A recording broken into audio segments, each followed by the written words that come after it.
Assalamualaikum warahmatullahi wabarakatuh. Selamat pagi semuanya. Baik, kita akan memasuki pertemuan yang ke-6 untuk mata kuliah pengetahuan kesekretariatan. Seperti yang sudah saya sampaikan di WA grup HMJ bahwa kegiatan UTS atau ujian tengah semester itu akan dilaksanakan dari tanggal 23 sampai 28 November ya. Nah, jadi Anda siapkan segala sesuatunya untuk buku pegangan kuliah, apakah semua sudah mendapatkannya dari masing-masing dosen. Kalau belum, segera diurus sehingga bisa digunakan untuk persiapan UTS ya. Dan untuk makul pengetahuan kesekretariatan, untuk bisa melaksanakan UTS itu harus ada 8 kali tatap muka. Padahal kita hari ini memasuki tatap muka yang ke-6, kemudian minggu depan berarti tanggal 20 itu tatap muka yang ke-7, sementara tanggal 23 itu kita sudah UTS. Nah, untuk memenuhi persyaratan tersebut, nanti pada tanggal 20 itu langsung saya berikan 2 materi sekaligus sehingga kita mencapai tatap muka 8. Sehingga pada pertemuan ke-9 itu kita sudah bisa melakukan UTS. Untuk pengetahuan kesekretariatan, UTS-nya itu juga daring ya nanti. Nah, di sini waktunya dibatasi ya. Jadi Anda siapkan benar-benar, jangan hanya mengharapkan dari BPK tanpa melakukan pemahaman terlebih dahulu ya. Sebab kalau nanti ujian Anda buka-buka BPK itu waktunya habis ya. Jadi Anda harus melakukan pemahaman dulu di luar kepala ya. Kalau waktunya hanya 90 menit Anda buka-buka buku masih mencari-cari, nah itu tidak akan tercapai ya. Makanya sejak awal disiapkan dulu misalnya dengan membuat resume dan sebagainya.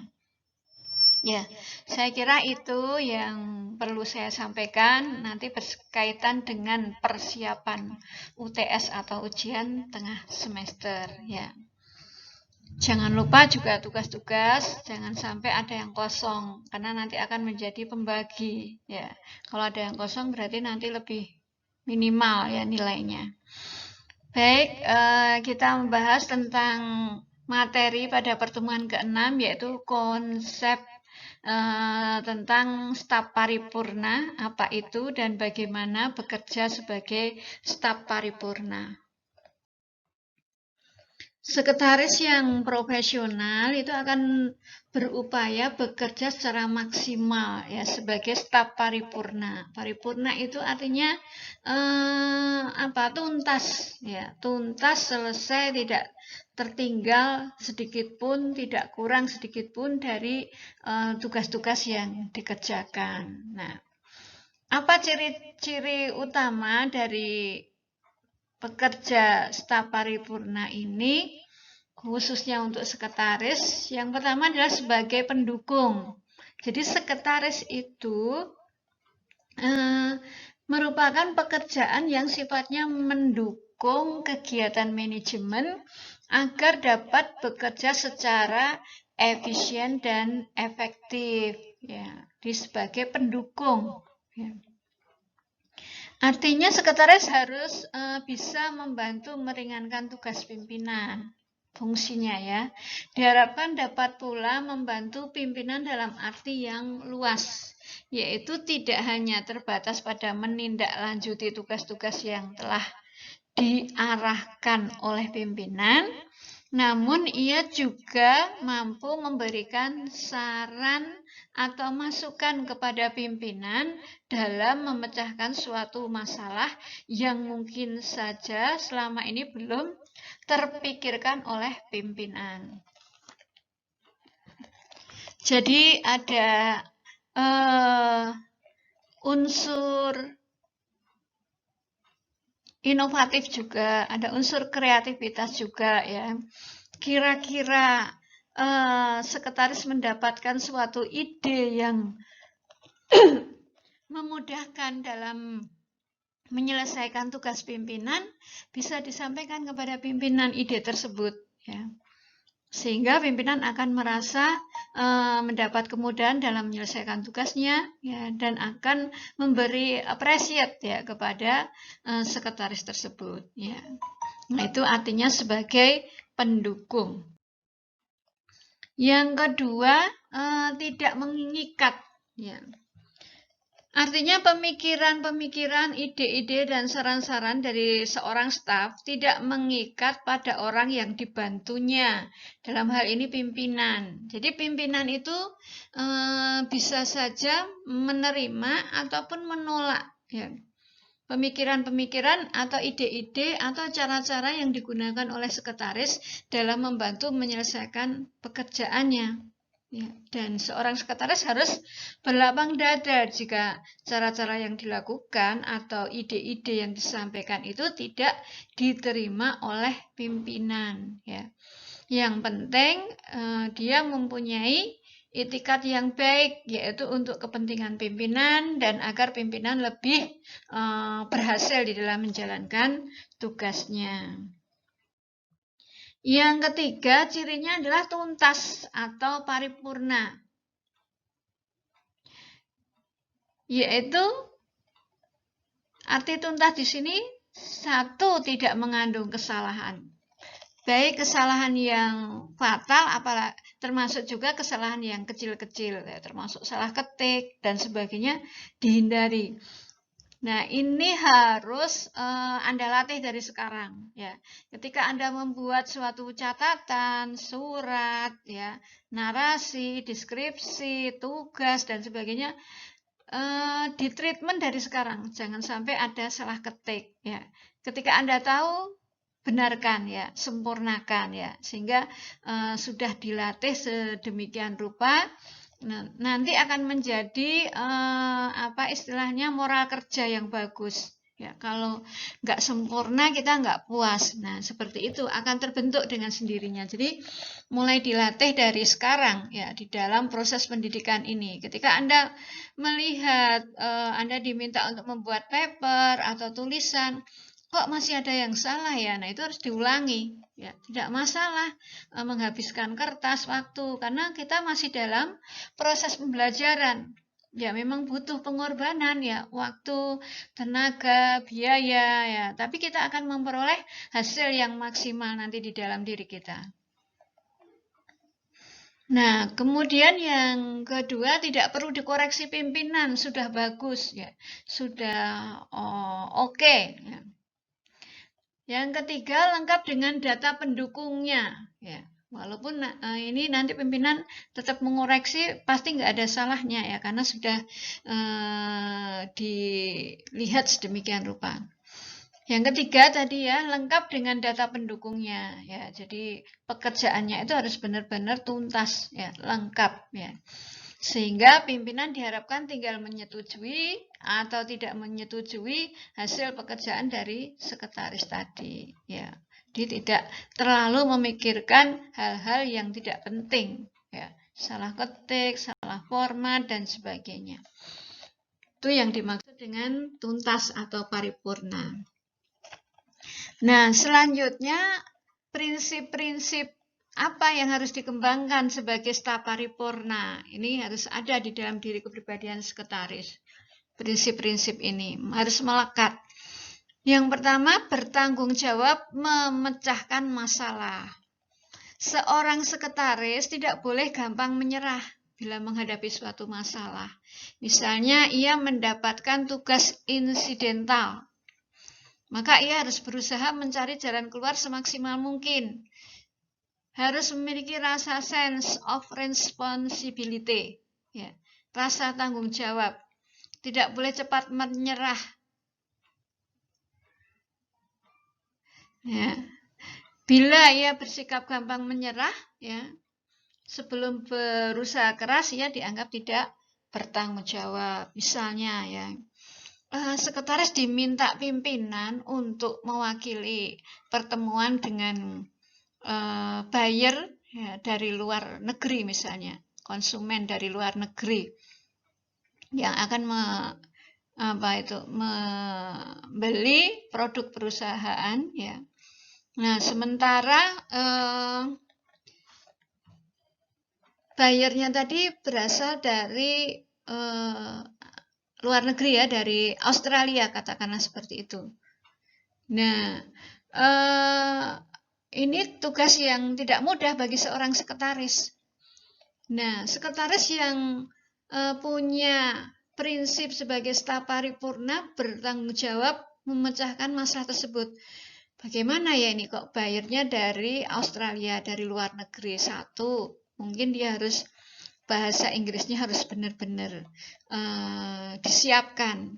Nah, persiapannya itu tidak hanya dari bahasa saja, ya, supaya pekerjaannya itu benar-benar sempurna. Sekretaris harus mempelajari, ya, kira-kira dari bahasa orang Australia itu mana yang dianggap peka, tentang kalimat apa yang dianggap peka, kemudian budayanya bagaimana, dalam hal table manner-nya bagaimana, ya. Kemudian teknik komunikasi yang harus dibangun seperti apa. Nah, ini harus dicari dulu, ya, harus disiapkan sedemikian rupa sehingga nanti ketika dia mewakili pimpinan dengan buyer dari Australia tidak terjadi hal-hal yang menimbulkan masalah ataupun konflik, ya, sekecil apapun. Sampai seperti itu, ya. Jadi persiapannya itu sampai seperti itu. Budayanya bagaimana, table manner-nya bagaimana, menu yang disukai orang Australia itu seperti apa, pola apa, duduknya bagaimana, konteks komunikasinya bagaimana, itu sampai dipelajari seperti itu. Supaya nanti tidak terjadi hal-hal yang tidak tepat ketika diterapkan. Itu contohnya, ya. Sulit memang, ya. Nah, tapi ya sekretaris jangan menyerah, ya. Dia harus berusaha keras, ya, untuk menyiapkan tugas yang diberikan oleh pimpinan tersebut. Yang kedua, tidak mengembalikan masalah. Sekretaris tidak diperkenankan mengembalikan masalah atas kesulitan yang dihadapinya kepada pimpinan. Jadi dia harus berusaha keras mencari jalan untuk mengatasi kesulitan yang dia hadapi. Bila perlu minta bantuan orang lain yang lebih senior atau yang lebih paham di dalam hal tersebut, yang lebih expert, ya, yang lebih expert, ya, di dalam hal tersebut. Ya, dia harus mencari sumber-sumber informasi untuk menyelesaikan masalah tersebut. Jadi tidak boleh langsung dikembalikan kepada pimpinan. Misalnya, maaf Pak, ini saya belum berpengalaman untuk mengerjakan ini. Bagaimana ya Pak? Nah, ini suatu yang fatal untuk seorang sekretaris. Ya. Harusnya dia mencari jalan keluar dulu yang lain. Ya. Nah, karena tidak etis menyerahkan kembali masalah kepada pimpinan, karena pimpinan punya sekretaris itu untuk menyelesaikan masalah yang dihadapinya. Yang ketiga, tidak bertanya bagaimana. Sekretaris tidak dibenarkan selalu bertanya kepada pimpinan tentang cara menyelesaikan suatu tugas atau pekerjaan yang menjadi tanggung jawabnya. Boleh bertanya tapi secara global, jangan hal-hal yang detail, yang kecil-kecil ditanyakan kepada pimpinan. Nanti pimpinan akan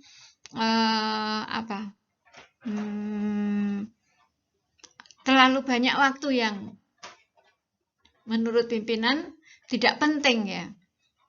Sekretaris hanya dibenarkan bertanya kepada pimpinan apabila sudah berupaya keras kemana-mana, tetapi tidak ada orang yang dapat membantunya. Ya, jadi harus cari dulu. Ya.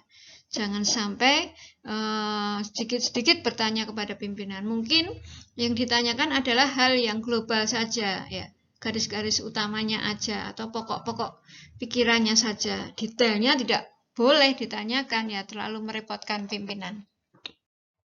Nanti lama-lama pimpinan tidak percaya kepada sekretaris untuk menyerahkan tugasnya.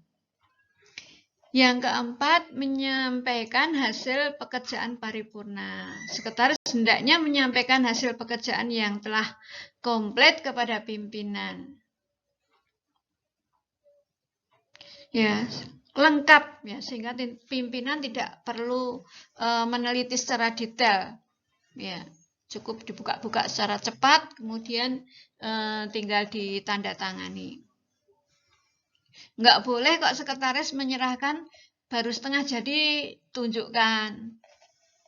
Sedikit lagi, kurang sedikit jadi tunjukkan lagi. Nah, itu tidak boleh, akan menambah beban daripada pimpinan, akan merepotkan pimpinan. Sementara tugas sekretaris adalah meringankan beban kerja pimpinan. Yang kelima, menyampaikan saran dengan alternatif. Ya. Jadi sekretaris itu juga staf yang smart, mampu memberikan saran-saran kepada pimpinan, baik secara lisan maupun tertulis, ya, dengan beberapa alternatif.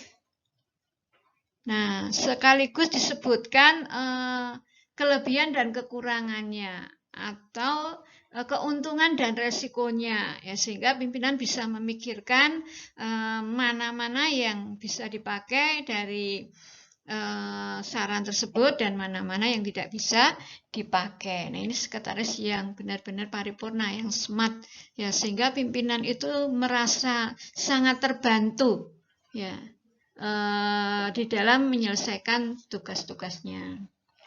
Ya, baik. Saya kira itu untuk pertemuan ke-6 ini, ya. Seperti biasa untuk feedbacknya ada tugas pada pertemuan ke-6, yaitu Anda berikan contoh dalam aktivitas kerja sehari-hari yang mencerminkan 5 prinsip pekerjaan staf paripurna.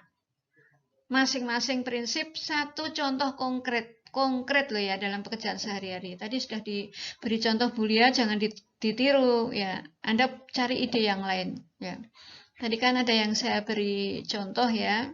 Sekretaris diminta mewakili pimpinan atau menjadi duta untuk menghadapi buyer yang berasal dari Australia sehingga harus menyiapkan ini itu. Nah, itu contoh dari saya, ya. Anda cari contoh yang lain yang konkret, sejelas itu seperti yang saya contohkan itu tadi. Kumpulkan paling lambat minggu depan sebelum kuliah dimulai. Pekerjaan diketik rapi, ya. Kirim melalui Google Classroom, ya. Baik, saya kira itu untuk pertemuan ke-6 ini. Selamat mengerjakan dan jangan lupa prepare untuk UTS-nya sedini mungkin, jangan dadakan, jangan wayangan, ya. Semoga semuanya sukses. Kurang lebihnya mohon maaf. Assalamualaikum warahmatullahi wabarakatuh.